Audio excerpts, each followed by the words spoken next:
Top of the morning to you, Governor, and welcome to another Godfather Minute. They call me Alex Robinson. They call me Andy Robinson. And together they call us collectively the Godfather Minute.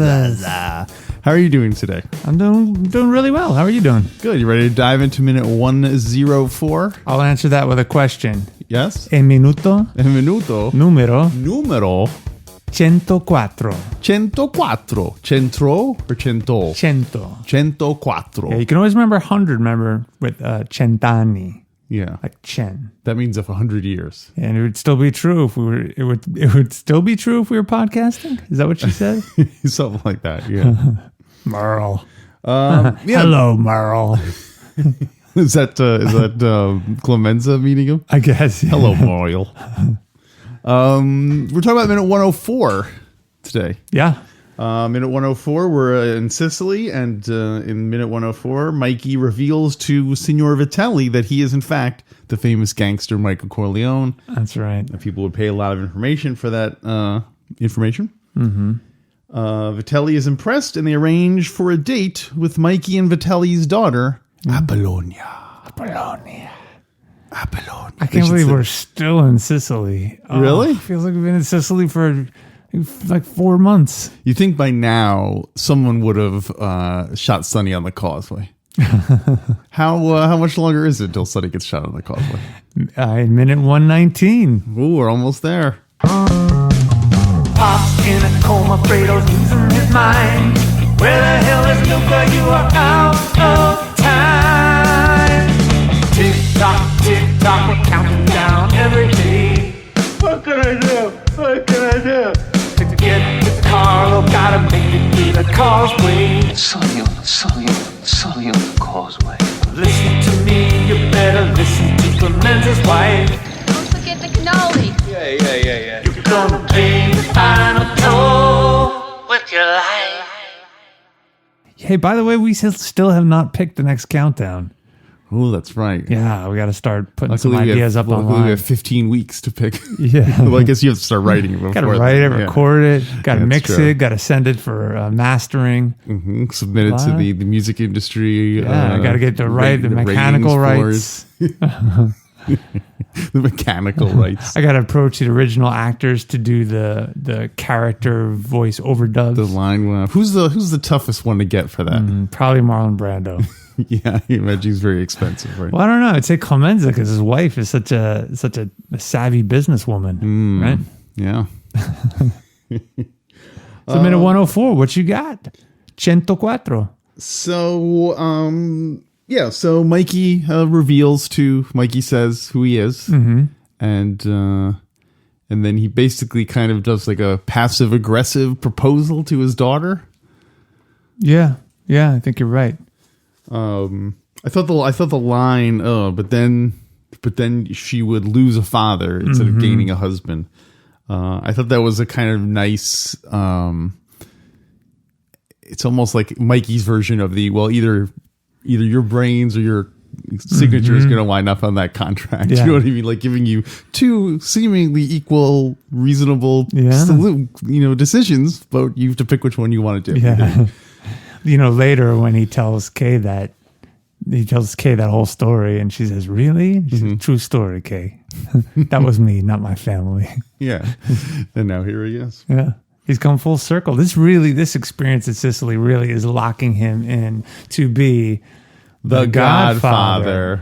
Yeah. Right? He's officially, well, not officially yet. He's not the Don yet, but he is Don with training wheels. He's an assistant to the Don. Assistant Don. Would you rather be assistant to the Don or assistant Don? Assistant Don sounds definitely more like you're the second in command. Yeah. Whereas if you say I'm the assistant to the Don, it makes it more sound like you're That's like Tom Hagen. It's a pretty powerful role. Yeah, but it's not assistant Don. Assistant Don makes it sound like if the Don dies, you take over. Yeah, but in the meanwhile, Right. you're Sonny Corleone. But assistant Don makes it sound more like you're like Radar O'Reilly or like Paulie is like an assistant to the Don because he gets some coffee. I don't know. I think Paulie is assistant to Clemenza, and Tom Hagen is assistant to the Don. Right. So there is no assistant Don. I think that's Sonny Corleone. It is funny to merge the vocabulary from those two worlds. Right. Like assistant, which is so corporate. Yeah. And you've got the Don. I think Tom would be more like human, saying, like HR is Tom. He's more that kind of yeah. He's hiring, firing. Yeah. Yeah, he's the one that's right. Firing. That's right, because Fish later says, when there's a decision made against Fish to get rid of him, get rid of old Fish, Fish makes his plea to the Human Resources Department. He says, Tom, can you get me off for old time's sake? He says, can't do it, Sally, against HR policy. Get him out of here. Clear out your desk and your bank account by Friday. Go back to Las Vegas with your mistress. Why'd you turn it? What have I done there? Go hang your hat in Brooklyn. Mikey is very cool though when he proposes. Yeah, he's kind of just still slumped in his chair and very like he's done this 1,000 times. Maybe he has. maybe we don't see this, but maybe this is the 7th peasant girl he's proposed to. Yeah, this is all there's like been a string of he marries them, gets a big dowry, and moves on to the. Yeah, and the funny thing is, it has been all with the daughters of the same man, Don Vitelli. So this is That's why he's like, no. He's like, you guys are back again? Yeah. Please, I only have one more daughter left. Well, and each preceding time, it was a different offer. He would say, Michael would say, hey, you're either going to get a husband or you're going to lose a customer. And then the Don said, no. Like, that's definitely not he's escalating. Only this one was actually a threat against his life. Yeah. Like, finally figured out, he finally cracked what the thing was. You're either gonna gain a husband or lose this nice tablecloth you got out here. Yeah.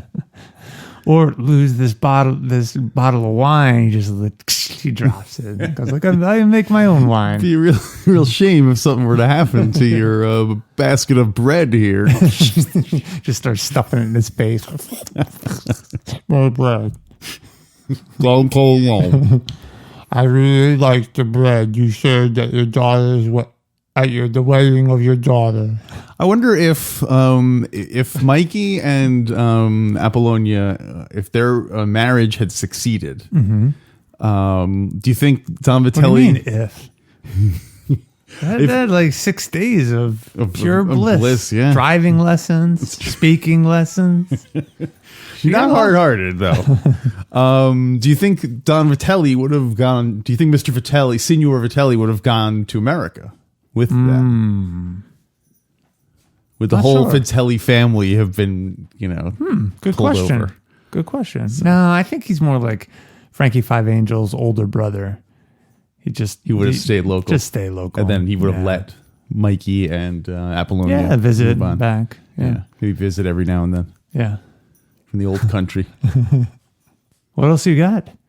I have information specifically about Apollonia's name. About the name? Yeah, not so much the character, but it comes from the Greek, from Apollo. The Greek god Apollo. It's named in. That's interesting because don't they say, oh, she looks more Greek than Italian? I wonder if that's right. Yeah. If there's some. So it's a Greek name, right? Yes, it's a lightning bolt lessons, interfering with humanity lessons. I can't think of any more lessons for Greek god. From Greek, building the Parthenon lessons, flying too close to the sun lessons. Another famous Apollonia Catero is probably the most famous example. She was Prince's one-time girlfriend and co-star of Purple Rain. Yeah. And there was a Saint Apollonia. She's from the 2nd century. Patron saint. Let me guess. Patron saint of driving. Safe driving. No, it is a funny one though. Okay. It's not safe driving. That would be a nice And bit it's of a... Apollo, sun, patron saint of sunshine. It has nothing to do with the Greek aspect of it. She was a martyr who was killed, and part of her execution, they pulled out all her teeth with pliers. Oh, man. So she is the patron saint of dentistry. Really? That is the patron saint of dentistry.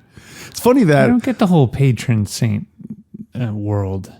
Yeah. I mean, to me, it seems almost like they're like, well, we have one God, but people like having specific sub-gods they can pray to. Mm-hmm. Like, It's not, is it it is a Catholic thing, right? Yeah, it's very a Catholic thing.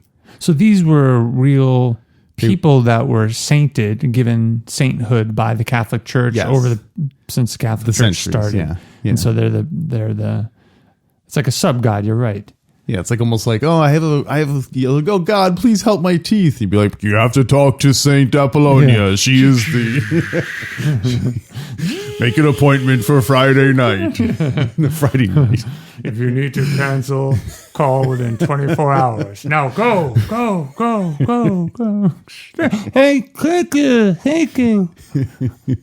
Yeah, so there's all sorts of different. There's like, probably like you have to go. They tell you which saint you should be praying to for, Saint Jude or Saint Christopher or any of the different multitude of saints.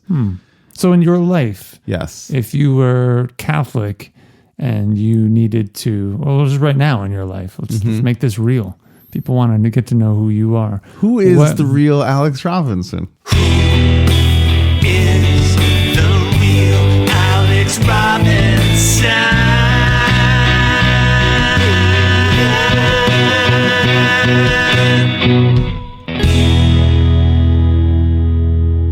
Which patron saint would you pray to? And I know you probably don't know the actual names of the saints, but what aspect of your life? Is this too heavy? No. I think I don't know if there's a patron saint of podcasting. Yeah. Oh, that's great. Someone they just died from bad iTunes reviews. They got nothing but 1-star iTunes reviews. So in order to become a patron saint of an idea, do you need to have suffered within that world? So like the dentistry one is someone who suffered a tooth loss. Is it always pain and suffering and struggle?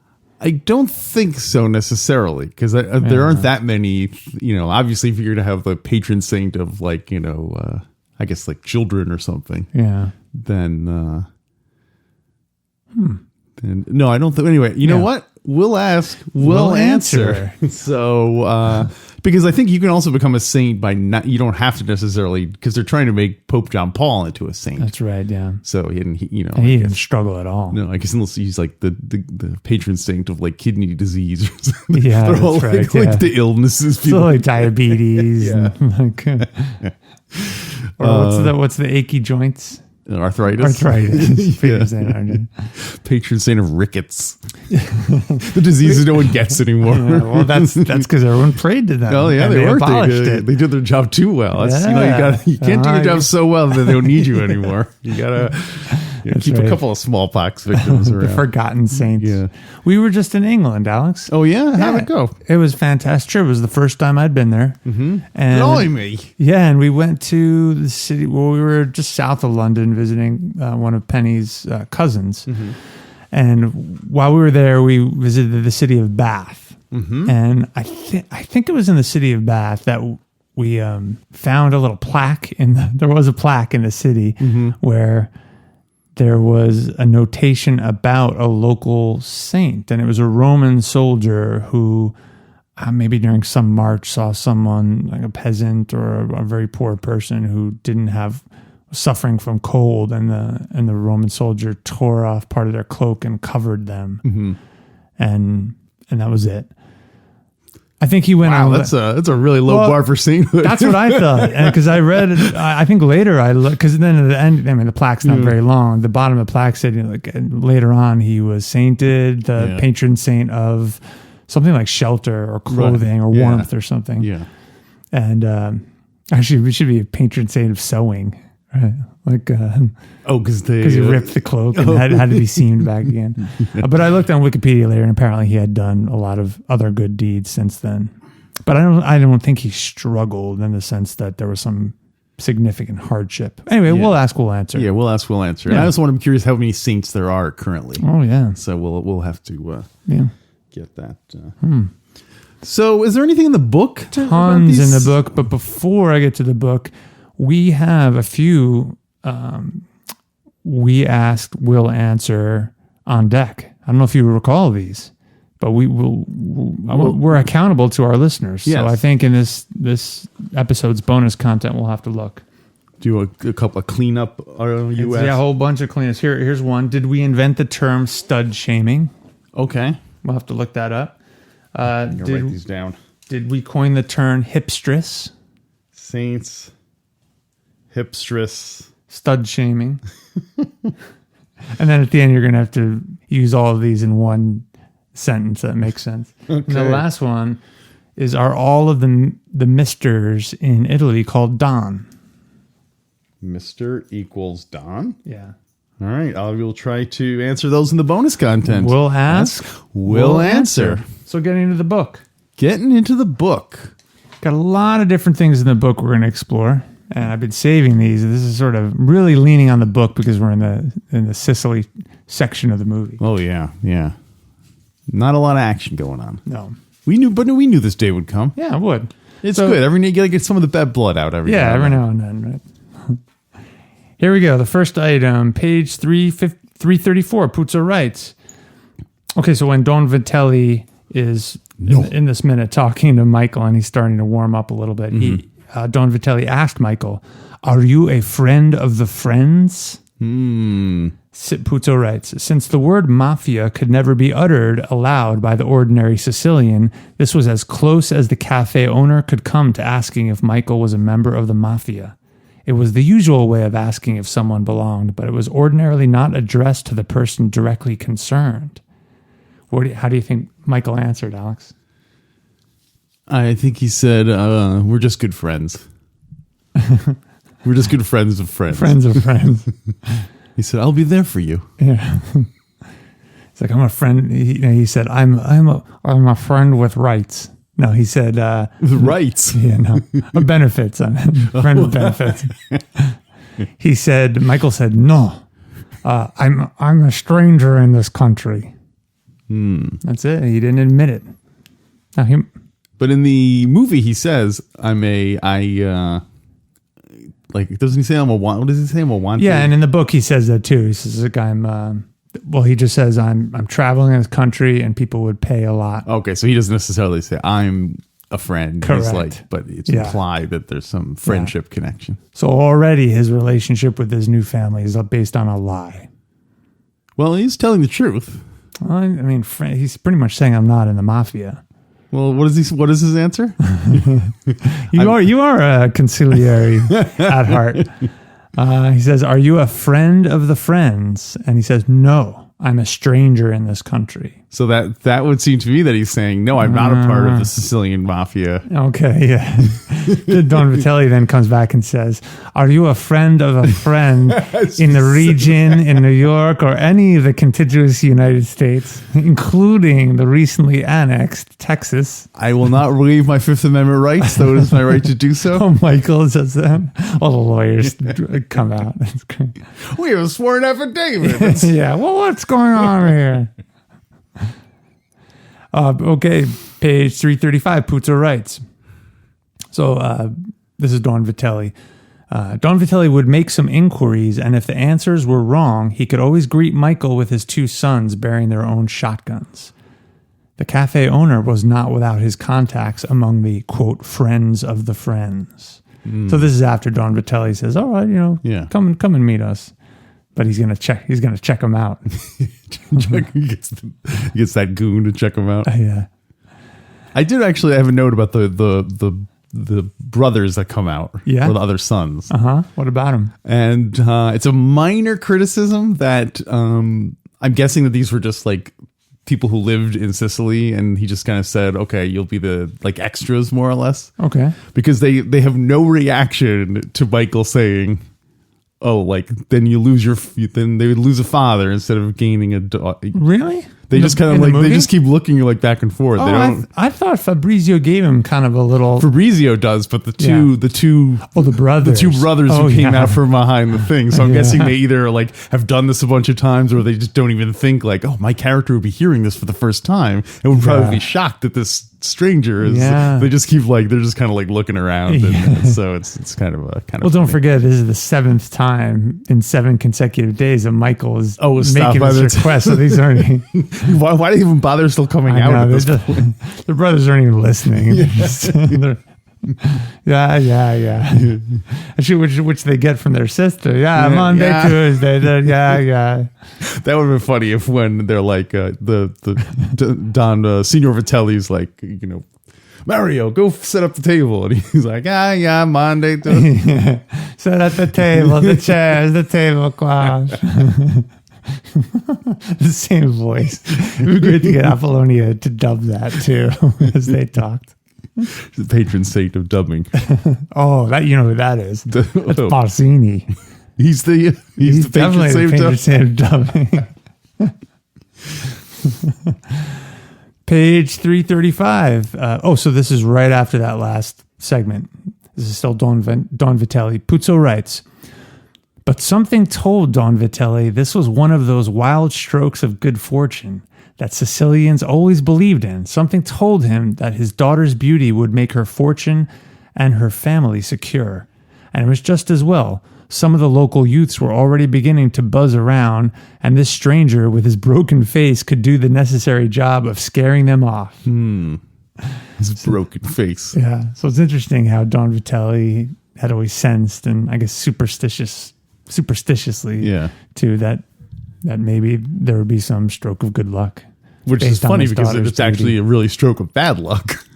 Because if Turns out that because way. if Yeah. she didn't marry Michael, then she'd probably still be alive. Yeah, it would be absolutely a crapshoot. Yeah. Let's see what else. Yeah, I think it's great how his ugly, beat up face would scare the locals away. Is it because it's just so scary looking, or because it's showing the world that he's a tough guy? Or Probably more like that. Some strange guy shows up and with a busted up face. well, in the book, Puzo really makes him sound beat up. In the movie, he just has still some bruises, Yeah. even though this is 5 months later. Yeah. Yeah, you'd think after 5 months the bruising would have gone down at least, but Well, we're going to see later too. Dr. Daza it gives him some medicine to stop his nose is still like, dripping from the wound. And so, yeah, he's pretty beat up. I haven't noticed it in the movie, but apparently they did try to they have Al Pacino dabbing his nose with a handkerchief a lot. Oh, I haven't noticed it, yeah. and there's supposed to be because of the sinus trouble from yeah. from his nose. Huh. I thought it was all the new plants in Sicily. He's allergic. Saint Allegra. What else you got? Okay, let's see. In that fancy book of yours. So right when they leave the cafe, Fabrizio, or it just says Puzo writes that one of the shepherds pays the bill. Michael does not pay the bill. This impressed Don Vitelli even more, made it clear that Michael was the superior of the two men who accompanied him. Yeah. Interesting, right? Yeah. Is that the case in America and other cultures? Like, I almost think that if I pay the meal, then I am the big man. I'm the one who has the funds, the resources. Yeah. I'm generous. Yeah. Right? Yeah. So why is it flipped in 1940 Sicily? Sicily. I guess it depends on the nature of the paying for everything. Because in this case, I think it's more just like the queen doesn't carry money in her purse because she's never expected to pay for anything. Yeah. Yeah, I think carrying money on your person indicates. I see what you mean. Like it seems like a magnanimous gesture to like buy around for everyone or whatever. Yeah. But for some reason, it works the other way also. Yeah. Okay, so at the end of this minute, I think we see them start to leave, right? They're at the car and stuff. So there is some stuff in the book that happens between these two scenes in the movie. Puzo writes, so Michael goes back to Don Tomasino. Michael said to Don Tomasino, I want you to tell those 2 sheep herders to leave me alone Sunday. I'm going to go to this girl's family for dinner, and I don't want them hanging around. Don Tomasino shook his head. I'm responsible to your father for you. Don't ask me that. Father. Another thing, I hear you've even talked marriage. I can't allow that until I've sent somebody to speak to your father. I'll start with that. Isn't that interesting? Yeah. I think somewhere doesn't it say that Don Tomasino is responsible for his safety, definitely. but that Don Vitelli talked to Don Tomasino and the fact that he was friends with Don Tomasino made him be like, okay, this guy is he's got, he's exactly. He's good. Yeah, when Don Vitelli checks up on Michael, it's Don Tomasino, the person he goes to find that out. Yeah. Puzo writes, Michael Corleone was very careful. This was, after all, a man of respect. Don Tomasino, you know my father. He's a man who goes deaf when somebody says the word no to him, and he doesn't get his hearing back until they answer him with a yes. Well, he has heard my no many times. I understand about the 2 guards. I don't want to cause you trouble. They can come with me Sunday. But if I want to marry, I'll marry. Surely, if I don't permit my own father to interfere with my personal life, it would be an insult to him to allow you to do so. Interesting. Yeah, right. I didn't think of it that way, that it would actually be an insult to Don Corleone if Don Tomasino started meddling.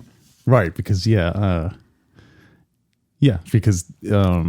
because you and my father talked about my future. Well, actually, he doesn't have a broken jaw, man. all of a sudden, Hagen appears like, Mikey, Don Tomasino and I've been talking across the Atlantic about your future. It would be with Don Tomasino's Tom Hagen. It would be like a French concierge. That's right. You can never really be a Sicilian concierge. And they have a Fredo equivalent who keeps messing up business for Don Tomasino. Or is that Fredo really smart? Is that the really smart Fredo? Oh yeah. Yeah. So their Mikey never even gets a chance because their Fredo is smart enough to pick up the slack. That's the way Pop wants it. Yeah. Well, that's the natural order of things. Yeah, that's exactly. why the Don Tomasino family stays intact. Right. There was none of the stepping over and he stepped up instead of being stepped over. Yeah. Oh, I can't wait till we have more Fredo bits. Okay. Puzo also writes, this is Don Tomasino talking to Mikey. I'll give you some money in the morning and I'll let your father know what's happening. That I must do.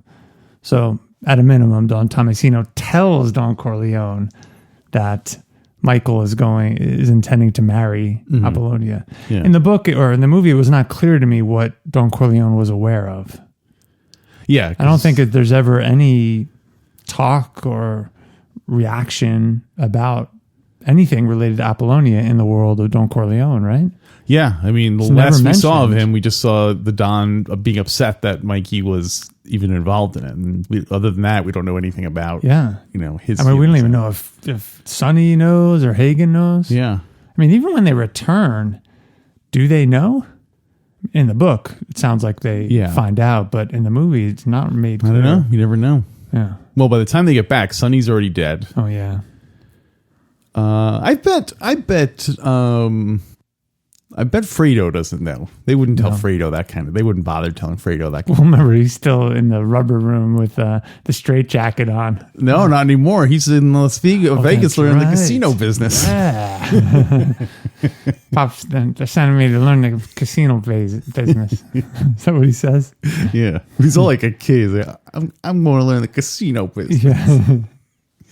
I would think the Don would approve of this. Of the wedding. Yeah, just because I'm sure he'd much rather he be with a classic Sicilian mama than old stuck up Kay Adams over there. Yeah, you're right. Yeah, you're right. I bet I wouldn't even be surprised if the Don was still pulling strings and what? And made this happen. Really? Hey. You think Don Vitelli is really like a foot soldier? He's not even Apollonia's father. He's just well, maybe they said, make sure he goes to Corleone and try to find him a nice Sicilian wife while he's there. Oh, I thought you meant more really delivered. Like, there's this family just outside of Corleone. I've looked at thousands of girls in Sicily and found the perfect one. Yeah. Make sure you have the sheepers take Mikey down Corleone Way at exactly 2 p.m. in the afternoon, because this girl, this Apollonia girl, she'll be picking flowers just there. They all the 7 months, like they keep having her cross his path, hoping that eventually the Thunderbolt's going to go, and finally Yeah, if you slow down the frames during the wedding scene, she's there, and but Mike just doesn't see her. And you know what? I think she was actually an American actress. What? And that's why they're like, oh, if she really has to seem Sicilian, so let's give her some acting lessons, singing lessons. So wait a minute, she was an American actress. Wait. What you're trying to tell me is that she's an American actress hired by Don Corleone through Johnny Fontaine. Wait, trained by Waltz. Trained by Waltz. That's the girl that Johnny Fontaine ruined. Oh no! Because that's right. She ended up leaving. Yeah, and Johnny Fontaine already has connections with Sicily, so that's probably where they fled. Yeah. And Waltz suggested he found her outside of America because he's had them all over the world. Yeah. Whoa. And just to show you I'm not hard-hearted, she had the best purple dress I've ever seen and a ribbon in her hair. Well, and they gave her singing lessons, acting lessons, dancing lessons, driving lessons. That's crazy. Next week we're teaching her the days of the week. I bet she's going to be really good at it. It's going to make her a big star. She's gonna make her a big star. She's gonna be famous for that. Well, they call her the weekday girl because she would get up on stage, say the days of the week. You know, those movies in the 50s were like, it's true. The weekday girl. You know, it's all like lighthearted post-war stories. Well, ironically, it is the days of the week that made her famous. That's true. He was right. That Jack Waltz. Right. He can pick them. He's not good with horses, but he's great with picking out stars. Oh, maybe it was Waltz who put the bomb in the car. Whoa, this is really right. Yeah, I mean, it makes sense. Yeah. He's trying to get back at Johnny Fontaine. Little does he know that Mikey's now dating her. Johnny Fontaine's like, Mikey, I got this gift as a car I got this car as a gift from the studio. I'm giving it to you as my friend, as my godfather. Thank you, Johnny. That's great. That's right. The first car he said was the one that was blown up in front of the compound. Remember they had a wrecked car? That was the first. That was the first car that Waltz sent to. They all come with a little card that says a gift from Waltz International, but no one sees through it. So yeah, anything else for minute 104? Let me see. There might be a little bit more in the book. Let's Cent'anni quattro. The Cent'anni. Let's see. Oh, yeah. I think I already said this. Puzo writes, Michael said to Dr. Daza, have you got anything that can dry up this damn snot always coming out of my nose? I can't have that girl seeing me wiping it all the time. Dr. Daza said, I'll coat it with a drug before you have to see her. It makes your flesh a little numb, but don't worry, you won't be kissing her for a while yet. Both Doctor and Don smiled at this witticism. Not funny? That you won't be kissing her for a while? That you won't be kissing her for a while because she's a traditional Sicilian girl. Yeah. Another thing, Puzo writes, Michael took a bus trip up to Palermo to buy presents for the girl and her family. Only then he had learned that the girl's name was Apollonia. Oh, no, he did learn it back at the cafe. And every night he thought of her lovely face and her lovely name. He had to drink a good deal of wine to get some sleep, and orders were given to the old women servants in the house to leave a chilled bottle at his bedside. He drank it empty every night. Wow. Isn't that crazy? Yeah. What does he need the sinus medication for? I know. I think he missed his the party or the meeting with his soon-to-be wife because he's so hungover. So that's all I got. Try to get him hooked on that Sicilian booze before. You want to give a rating to this? It's a nice little interaction. It's cute. It is kind of fun. Yeah. I like the way Don Vitelli says Apollonia. He says her name, smiling. Yeah. And it segues to the next scene. I also like when he picks up his suspenders as like a Now I'm being serious. Now I'm being like now that I'm being treated with respect, I have to kind of address the part and pull up my suspenders. Have you ever worn suspenders? No. No. I have worn them. Yeah? Yeah. What was it like? It's an odd sensation. Yeah? Because you're used to, if your pants, used to feeling your pants like snug around you. Yeah. Whereas with a suspenders, it's like you almost you can't feel like that pressure on your waist. So, you know what I mean? It's strange. It's a strange feeling. I can see that. But it's pulling up. Yeah. So is it like pulling up or is it just holding them from falling down? Well, you can adjust how tight they are. You can have them so they're okay. being pulled up, or you can just have it where they're just kind of hanging on you. So, why'd you stop wearing them? I only wore them one time because I had a pair of like dress pants. Oh, okay. And the belt, it wouldn't look good with the thing, so I wore the suspenders. There are advantages to wearing suspenders. Yeah. I could see some. They're novelty, so you could snap them. You could put your thumbs under them. You put pins on them. Put pins on Like Mork and Mindy. Like Mork, he had pins. He did always wear suspenders. Yeah, rainbow right? suspenders became very, very popular for a while. Nanu. I remember when I was in elementary school, some kid came in the height of Mork mania wearing rainbow suspenders. Whoa. And I was like, whoa, he has the same suspenders as Mork. Wow, that's great. It was pretty cool. Yeah. That's great. Yeah, so I have my rating. You I have my yours? rating. Ready? Yep. 1, 2, 3. Oh, I went 3. You're a big fan of suspenders. It's kind of fun. It's kind of fun. I also think it's yeah. I'm not trying to sell it. I'm just trying to justify my answer. I can see your point of view. I do like when Michael says, you'll either gain a husband or lose. You'll either gain a husband or she'll lose a son. I know, I don't understand. That's when they start taking him all serious. Like, this guy's a wacko. Wait a minute, you're gaining a father? That's why Fabrizio looks at him all weird. Like, I don't know how you do things in America, but we don't do that here in Sicily. All right, then. So I guess that'll wrap up minute 4. Yeah, and stick around for the bonus content. We do have some good stuff to talk about. And hey, if you live in the Pacific Northwest, on August 24th, you can come see me and Andy do a live Godfather Minute at the Movies by Minutes celebration in Portland. That's August 24th.